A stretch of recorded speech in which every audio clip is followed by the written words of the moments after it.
So the first thing I want to do is correct this angle. So I'm going to pull out a little bit of the red to start with, and I'm going to get up on the tip of my brush so that I can get a fine line.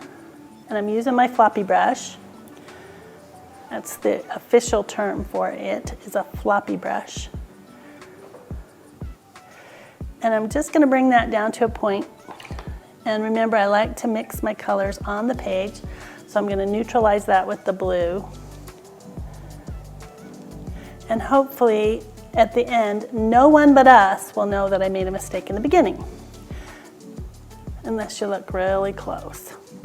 It is transparent, so it's going to show that line, because watercolor is a transparent medium, which is both its most desirable trait and its most frustrating trait, all at once.